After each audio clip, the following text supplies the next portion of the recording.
I'm sorry. Who even is she? The French buyer's rep asked, frowning across the table. My badge had flipped backward, and no one bothered flipping it forward. That was fine. I didn't move. Craig leaned forward with that used car grin of his and waved a hand like he was dismissing a fly. She's just administrative support. Keeps us on schedule, he said, then chuckled. Don't worry, she won't interrupt. What he didn't know, what none of them knew, was that I was the reason the schedule existed. That the just support lady sitting in the back had architected more of Thermodyne's tech portfolio than any of the men currently flexing for their PowerPoint circus. I'd written white papers Craig presented as his own. I'd filed provisional patents he never even read. I'd sat at that table for 10 years, taking notes while men scribbled their names over my work with dry erase markers. Before we go further, if you enjoy stories where the quiet one in the room turns out to be holding all the cards, take a second to subscribe and like the video. Seriously, 97% of listeners never subscribe, and it really helps the team keep these stories coming. Anyway, let's talk about the beginning of the end. The day the acquisition rumors started buzzing, I was cataloging Craig's lunch receipts for reimbursement. This is the part of the job they remembered I did. Tabbing spreadsheets, organizing vendor travel, cleaning up calendar clusters he caused by overbooking 3 panels at the same damn conference. They'd ask me to grab bagels for a strategy meeting and forget that the slide deck they were reviewing had been built on an architecture I'd sketched on a napkin during a layover in Denver. Titles are funny things. Mine was Executive Support Specialist, a carefully chosen bit of corporate camouflage. HR asked me once why I never pushed for a managerial role, and I just smiled. Let them think I was allergic to ambition. Let Craig have the limelight.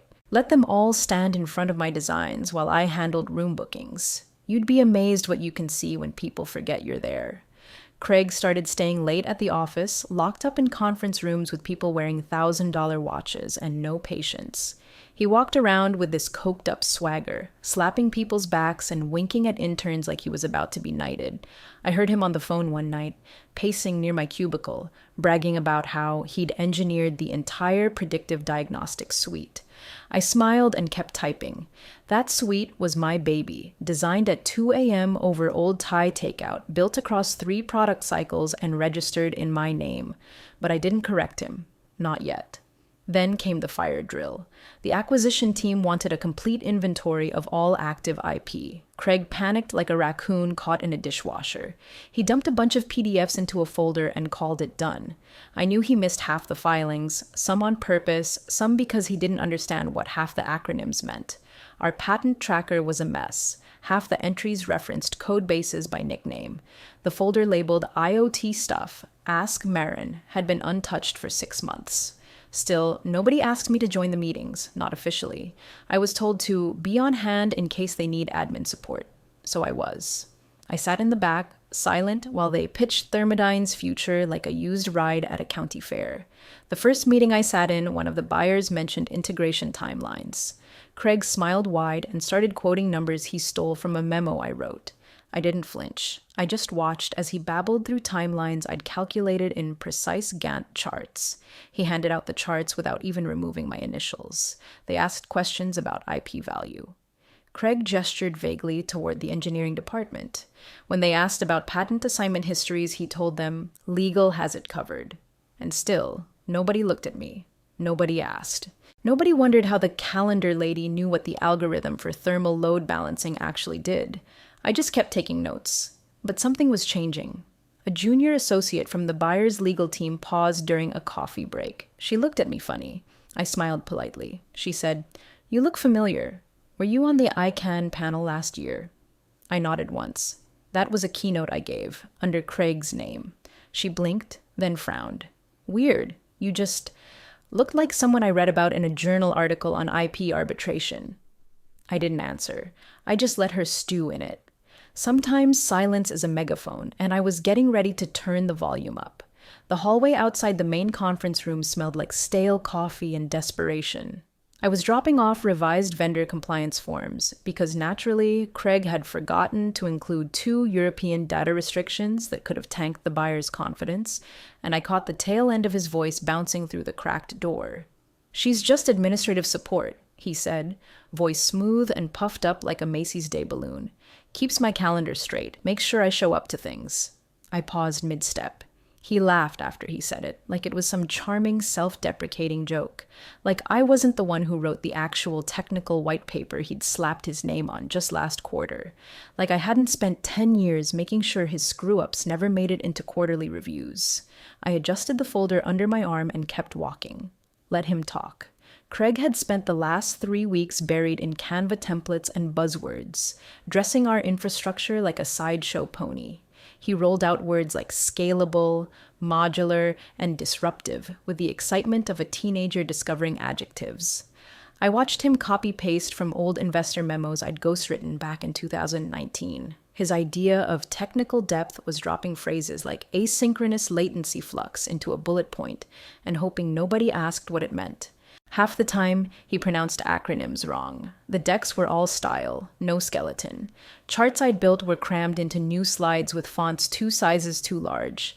The legends didn't even line up with the color codes. But hey, the backgrounds had gradients now, so I guess that meant we were innovative. The acquisition team, most of them in stiff suits and that constant lean-forward posture like they were sniffing for weakness, nodded politely through Craig's tap dancing. He emphasized team synergy, alignment, cultural fit, all those beautiful nothing burger phrases. When they asked about technical roadmaps, he promised robust pipelines and AI enhancements. I wondered if he even remembered what our AI cluster did. I'd had to shut down a rollout 6 months ago after he pushed an unauthorized update to the wrong deployment branch. But that wasn't my place. According to the invite, I was there for on-call logistical support, meaning coffee runs, note-taking, AV troubleshooting, not commentary. So I stayed in the margins just as they expected. Still, some part of me bristled. Not from the insult. I was past being insulted. It was the smug confidence, the utter belief that I couldn't do anything about it, that he could staple his name to my work and walk away rich while I smiled politely and continued booking his dry cleaning appointments. But emotion is dangerous when you're holding a loaded truth. Rage makes you loud. Loud people get noticed. Noticed people get erased. So I filed the moment away like a timestamp in a litigation log.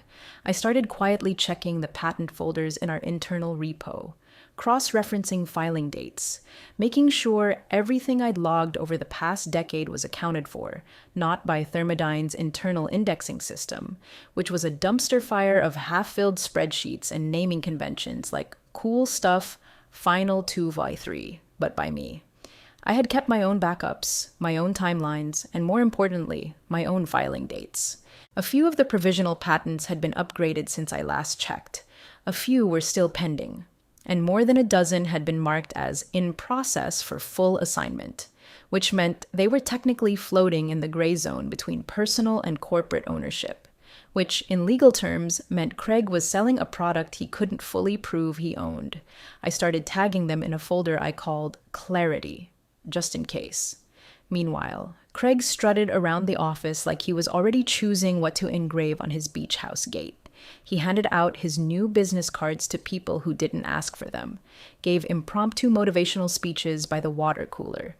One intern asked him what his biggest leadership strength was. He said, vision. I nearly choked on my coffee. He told the buyers he'd been driving innovation at Thermodyne since 2012, which was funny because I still had the email from his first week on the job when he asked me how to convert a doc to a PDF. But again, no one looked at me. They looked at my formatting, my decks, my timelines, but not me. That's when I understood. Invisibility wasn't just something they gave me, it was something I wore, like armor, and I was about to turn it into a weapon. The request came down in a bullet point email from legal. All IP documentation, active and pending, to be consolidated and transmitted to the acquisition team by EOD Friday.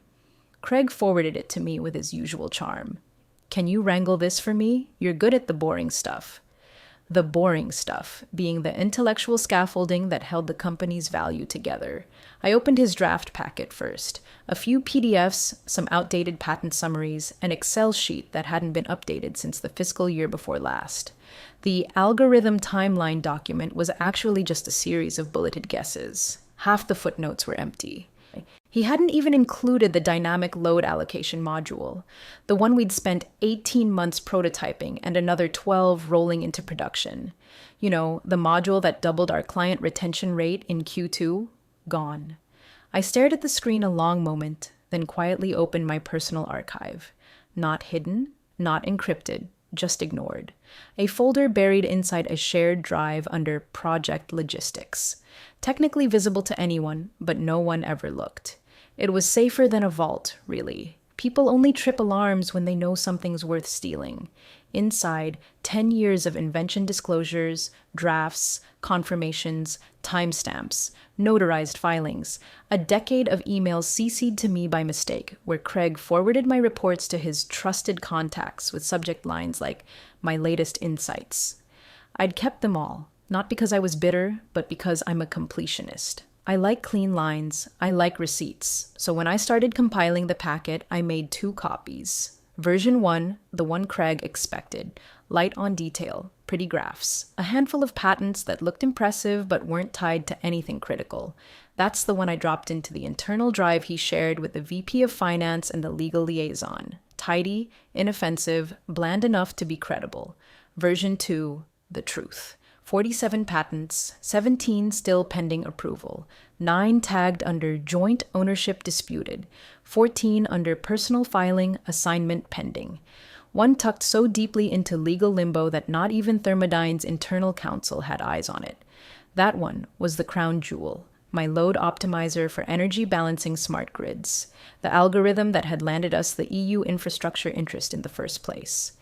I labeled the folder Inventor Registry and set the permissions to allow outside read-only access. Then I included it in the acquisition packet under the heading, Additional Reference, Invention Authorship Logs 2012 Present. No password prompt, no warning banner. Just a hyperlink, hidden in plain sight, like I'd always been. When Craig skimmed the final zip folder I sent him for approval, he didn't even click the link. He emailed back, "Perfect. Appreciate you doing the grunt work." That grunt work was now sitting on a server shared with a team of very curious attorneys. It didn't take long. 2 days later, I got a request from someone on the acquisition team, a polite email asking for clarification on several provisional filings. No one had asked Craig. The request came straight to me. They referenced document codes by number, exact page, exact clause, exact inventor. They knew where to look. Craig, meanwhile, had moved on to planning the acquisition celebration. He was drafting a LinkedIn post about the importance of visionary leadership in cross-market integration. He hadn't noticed that 3 of the patents in his pitch deck had suddenly been tagged with ownership under review by the buyer's legal team. I added that to my tracker. This wasn't revenge, this was calibration, letting gravity correct the orbit. The more he bragged, the more obvious the gap between fiction and record became. And now that the documents were in motion, I didn't need to say anything. The evidence was talking for me. It started with a post-it note. Yellow, curling at the corners, stuck to the corner of my monitor with one line scribbled in blue ink.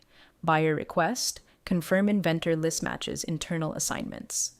I stared at it longer than necessary. Not because I didn't understand the task, but because I knew exactly what it meant. Someone on the other side had noticed. Due diligence had moved into phase 2, which meant the lawyers were digging now, not just into product market fit and revenue projections, but into the sinew, the contracts, the filings, the blood work of a company. It's the part most execs wave off because it's tedious, and it's the part where the truth tends to live. The email came from a junior associate at Logner and Fell, the law firm representing the European buyer. Polite, precise. A request for alignment verification on 15 patent records they were auditing for technical provenance. I recognized 3 of the serial numbers immediately. They were mine. Not just contributed to, originated by. First name listed, full legal ownership marked as pending assignment, which in IP terms meant not yet theirs. I replied with the forms, attached directly. No commentary, no CC to Craig. By the next day, it was 56. That's when things started to wobble. Craig's calendar exploded. calls rescheduled, acquisition meetings pushed, one confidential sync booked with legal for a full hour that afternoon. He stopped by my desk with his fake casual smile and asked, "Hey, did anyone reach out to you from the buyer's side directly?" I looked up slowly. "About what?" "Just general docs and stuff," he said, waving vaguely at the air. "They're asking weird questions." I shook my head, all innocence. Nothing weird, just some clarification on authorship. He nodded like he understood what that meant. I'd bet good money he didn't. That afternoon, I walked past the glass conference room and saw the acquisition counsel leaning over a thick packet of printouts. I couldn't hear them, but I knew that posture. Agitated, sharp-eyed, dissecting something with too many unexpected footnotes. By evening, I found a new folder in the internal server labeled IP verification, high priority, access, restricted. But they'd forgotten to disable admin view rights. One click and I saw it, a spreadsheet. Tabbed, color-coded, and absolutely panicked. Column A, patent number. B, inventor of record. C, assignment status. D, internal record match. YN. E, notes. Under notes, one line kept repeating in various forms. Filed by M. Holt. Holt name discrepancy. Pending Holt assignment. No assignment found. Holt sole author. One entry simply said, "Who is she?" I sat back in my chair and folded my hands. That's the moment the house started to creak, because once you see a crack in the foundation, you don't keep painting the walls. You start asking who poured the concrete and if that person is still around. By Thursday, Craig had gone full damage control. He convened a cross-functional check-in to realign internal narratives. Translation: he wanted everyone to start referring to our patents as team efforts. He even updated his LinkedIn bio to include the phrase, co-architect of Thermodyne's core innovation suite. It reeked of panic cologne. At the all-hands that week, he opened with a weak joke about tightening up paperwork and staying humble during big transitions. The smile didn't reach his eyes. Legal was now looped into every outbound doc. PR had gone eerily quiet. I kept to the edge of the room, nodding at the right moments, jotting nothing down. That night, I got another email from Loxner and Fell. Subject line, request for confirmation. Provisional patents 28219C through 28247E. That was 29 patents, all filed under my name. And the kicker?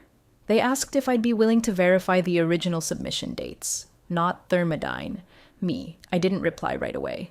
Instead, I closed my laptop, turned off the lights in my office, and stood for a long while by the window. Below me, the campus parking lot buzzed with after-hours chatter, laughter from a group of engineers near the bike racks. Craig's laugh echoed faintly from across the way, high and hollow. He was still pretending the floor wasn't falling out beneath him. I didn't need to say a word. The documents were doing all the talking now. And someone important, had finally started listening. The list came in like a whisper through a closed door. No announcement, no all-staff memo, just a spreadsheet quietly circulating among legal and executive leadership like a live grenade without a pin. I saw it when Amanda from finance accidentally printed 2 copies and left one on the copier. It wasn't labeled anything fancy, just IP authorship audit, reviewed entries only. I flipped through the pages with the kind of detached calm you wear when the slow, sweet burn of vindication finally finds your bloodstream. 47 patents. That was the number. Typed in neat Arial, line by line, Marin Holt, M. Holt, M.C. Holt. Full legal name, sometimes abbreviated, sometimes misspelled, but always mine. Lead inventor on 28. Sole inventor on 17. The rest co-authored with 1 or 2 junior engineers, most of whom had left the company years ago. Next to each entry, a column marked assignment status flashed red for 14 of them.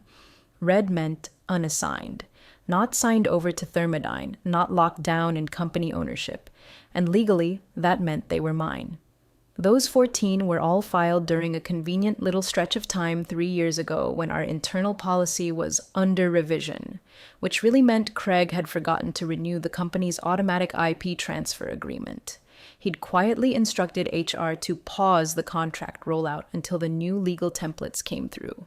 That pause lasted 9 months. I remember because I asked him about it in an email, and his exact words were, "Let's not overthink this. No one's inventing anything groundbreaking this quarter." So I filed. Personally, on my lunch breaks, on my own laptop, with my own money, and apparently no one noticed or cared until now. The document's final column was labeled Corporate Dependency, where the buyers had assessed how crucial each patent was to Thermodyne's valuation. Of the 47, 32 were marked critical, 11 moderate, and 4 peripheral. And then the line at the top, bolded, compiled by Emery Greaves, IP Counsel, Lochner and Fell. I'd heard of Emery. He was the guy companies brought in when deals got expensive and complicated, meaning he wasn't here for paperwork. He was here to verify ownership before a 9-figure wire transfer. The next day, the acquisition meetings went silent. Craig canceled 2 investor calls and rescheduled the onboarding roadmap presentation. He claimed a stomach bug.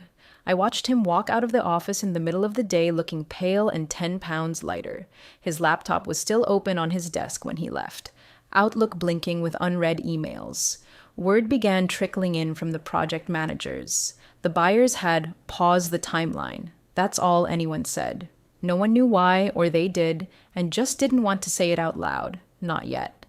I was asked to hold off on any outbound technical documentation for the week. I smiled, nodded, and went back to cleaning up the version logs no one else could decipher. Every few hours, I get a ping from someone new, usually mid-level staff I hadn't spoken to in months, asking if I had a few minutes to go over some old filings. I made time. I answered questions. Calm, cooperative, helpful as ever. No one asked why my name was on the patents. They already knew. One engineer, Steve, I think, hovered awkwardly by my cubicle after one of the quiet meetings. He looked like someone trying to remember a face from a dream. "I didn't know," he said quietly. I just looked at him. Most people didn't. He nodded. That was on purpose, wasn't it? I turned back to my screen. You'd be surprised how easy it is to build an empire when everyone thinks you're just the one ordering the coffee. He didn't laugh. He just walked away. Later that day, I spotted Craig huddled in a corner office with 2 of our lawyers. His hands were moving fast, defensive. One of them was pointing at a printed copy of the spreadsheet. Craig shook his head. He looked small behind the glass, like someone who'd finally seen the full scope of what he'd overlooked. And I just kept doing my job. I answered questions, provided files, smiled when asked. Not once did I say, "I told you so." I didn't need to. The numbers were saying it for me. 47 times. The moment the question was asked, I felt it ripple through the building before the words even reached me. They were in the South Conference Room. Glass walls, leather chairs, filtered water that tasted like melted ego, and the air turned glacial. It started as a simple inquiry from Emery Greaves, the buyer's IP counsel, posed casually at first.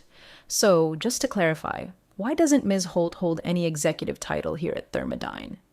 Silence. Craig blinked. He had his fingers laced over his stomach like some kind of smug scarecrow trying to perform calm. He chuckled. "Marin? Oh, she's great. Keeps things moving. Real asset to the team. She, helps out across departments." "Helps out," Emery repeated. Flat. Clinical. Like he was writing the phrase down on a post-mortem report. "Well, she's not in a technical leadership role," Craig said quickly, sensing the pivot had failed. "But she's involved. You know, cross-functional. One of those people who wear a lot of hats." "One of those hats being lead inventor on nearly 3 dozen critical patents?" Emery asked, arching one eyebrow like a blade. Craig laughed again, high and wheezy. "Look, the IP assignments are standard, okay? It's all company property. Our HR protocols are airtight."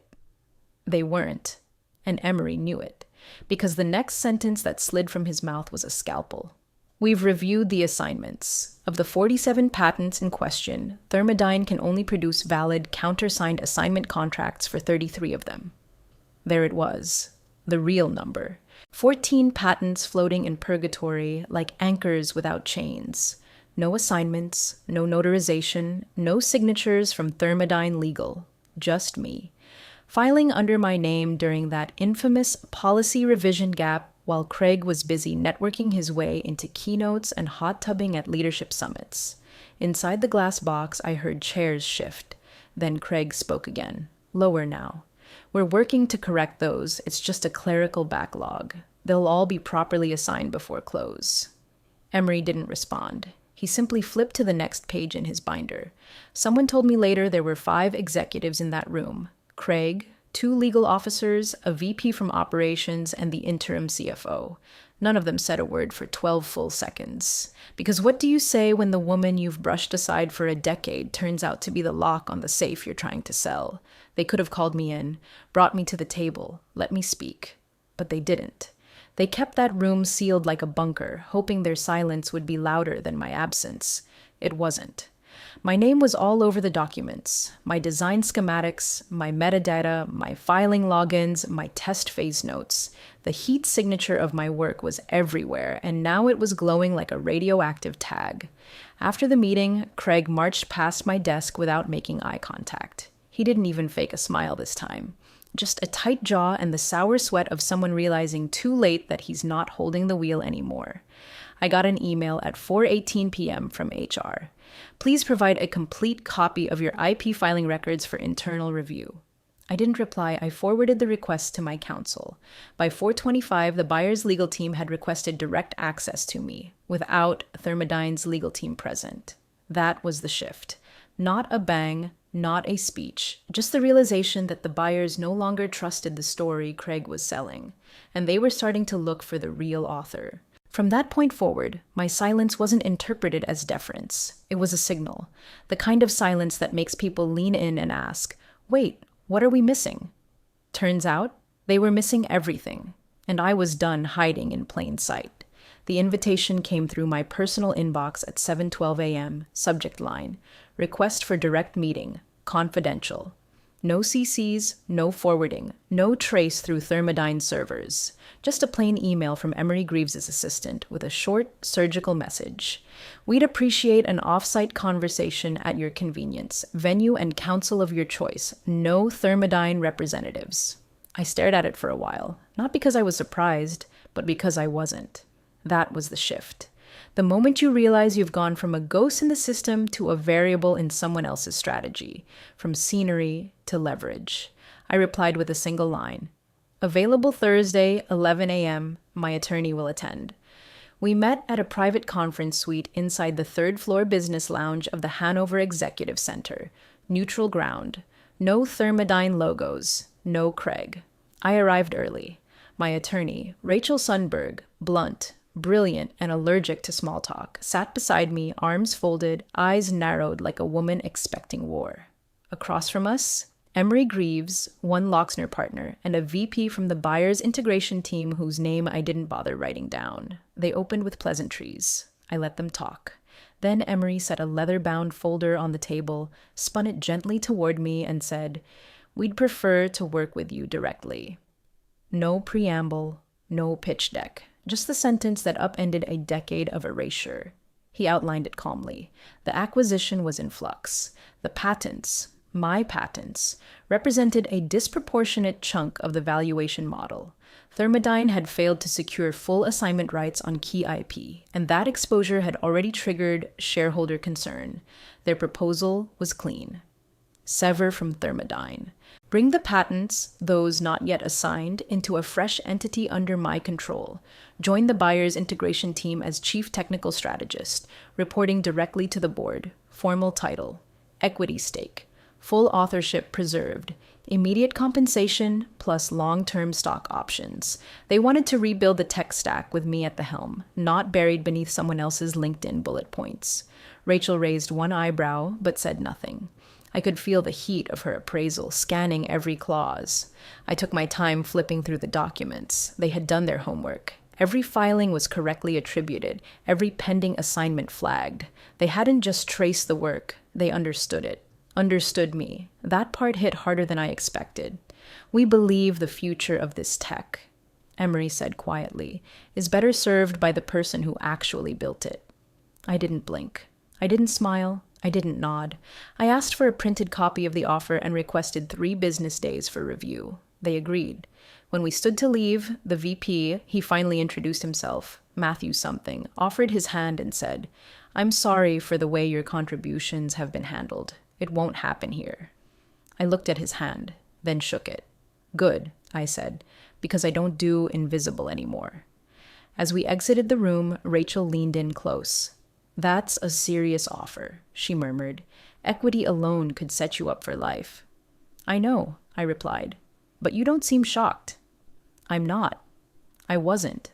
Because the moment they asked to meet with me without Craig, without legal handholding, without spin, I knew the balance had shifted. The power was back where it always should have been, in the hands of the person who actually wrote the damn code. The acquisition call started like all the others. Awkward small talk, fake optimism, Craig opening with his usual, let's align and win together nonsense. He wore that too tight blazer again, the one with the stitched vents still half shut in the back like a visual metaphor for his grip on reality. His voice had that fake morning energy, all teeth and tension. But about 4 minutes in, everything went silent. The buyer's lead integration officer, a man named Jeroen with a voice like winter glass, politely interrupted. Before we begin, Mr. Lennox, we'd like to request that you step out for this portion of the call. Craig blinked. I'm sorry? This next section pertains to intellectual property ownership and negotiation direction. Given recent developments, we believe this should be addressed between Thermodyne Executive Counsel and Ms. Holt. Craig laughed like he thought it was a joke. No one laughed back. Then, in the long pause that followed, someone from Thermodyne's legal team cleared their throat and said, Craig, let's give them the space they need. He didn't argue. Not out loud. But his video feed cut off abruptly, and just like that, Craig was gone. I didn't speak first. I didn't need to. Jeroen looked straight into the camera and said, We're adjusting our terms. Going forward, the continued viability of this acquisition depends on securing exclusive collaboration with Ms. Marin Holt. No preamble, no sugar. They weren't buying Thermodyne anymore. They were buying me, and only if I agreed to stay. Our revised offer excludes Mr. Lennox from all technical oversight roles, Jeroen continued, and we are no longer assigning weight to legacy leadership claims without corresponding contribution documentation. The patents, infrastructure models, and algorithmic IP authored by Ms. Holt represent the foundation of our interest. Thermodyne's CFO fumbled through some response about team value and shared innovation, but Jeroen cut him off too. Let's be clear, without Ms. Holt's participation and the valid assignment of her outstanding IP, we will withdraw. There it was. Thermodyne scrambled. Within the hour, I received 4 emails, one from HR offering me a retroactive promotion to Chief Innovation Officer, one from the CEO's office requesting a visibility conversation, one from Craig, of all people, asking if we could sync on strategy, and one from legal offering a patent consolidation bonus backdated 5 years. I forwarded them all to Rachel with a subject line, Desperation Tour. My reply to Thermodyne was short. I respectfully decline. No elaboration, no apology, no meeting request. By the end of the week, Craig's name was gone from the internal org chart. His responsibilities had been redistributed. Someone from PR floated a story about him pursuing personal projects. But everyone knew what had happened. The guy who tried to sell the ship without checking who built the hull had finally been tossed overboard. The next all hands was surreal. People avoided eye contact. The new interim VP introduced me with all the warmth of a man passing a torch he never knew existed. They gave me a temporary executive badge, updated my email footer, even offered to announce my promotion in a press release. I said no. I didn't need Craig's title, I already had the patents, and now I had the leverage too. When I walked into the next boardroom, I didn't bring a laptop. I didn't need one, because now, when I spoke, no one interrupted. And when I didn't, everyone listened harder. The final boardroom looked like every other one I'd been ignored in. Long table, silent screens, men in suits tapping pens against leather folios, pretending they weren't panicking. Except this time, I wasn't seated at the edge of the room. I wasn't there to take notes or refill coffee or pass along handouts Craig forgot to print. This time, they were all looking at me. Craig was there too, of course, still clinging to relevance like a man gripping a lifeboat he'd already drilled holes in. He looked thinner, twitchier. No more swagger, no more smirk. Just that anxious tick at the corner of his mouth every time someone mentioned intellectual property. The buyer's team came in like a storm front. Emery Greaves, two partners from their European law firm, and their CTO in tow. Emery didn't waste time with introductions. He dropped a thick binder on the table, hard, and looked straight at Craig. These documents outline 47 patents and provisional filings, 32 of which are classified as critical infrastructure for Thermodyne's proposed valuation. Of those, 14 remain unassigned, authored in full or in part by one person. Silence. Craig shifted in his seat, already sweating. Emery turned the page with a practiced flick. And yet, this person holds no executive title, was not included in the original pitch deck, and, until recently, was listed in internal directories as Executive Support Specialist. He didn't raise his voice. He didn't need to. Then he looked Craig dead in the eye and said it, slow, deliberate, final. "You're trying to sell us a company she practically owns." The silence after that was violent. Craig opened his mouth, ready to defend himself with the usual slurry of empty jargon and self-aggrandizing nonsense. But Emery just raised a hand. Dismissive, tired, finished. "We're done speaking to you." Then he turned toward me. "Ms. Holt," he said, voice calm but sharp enough to cut glass. "May we speak directly?" Every pair of eyes in the room followed his. Not a single one returned to Craig. I glanced down at the binder, at the signatures, the code-base references, the design architecture diagrams scrawled in my own hand, and then back up at Emery. I didn't nod. I didn't smile. I just spoke for the first time that entire morning. "I was always in the room," I said quietly. "You just never looked close enough."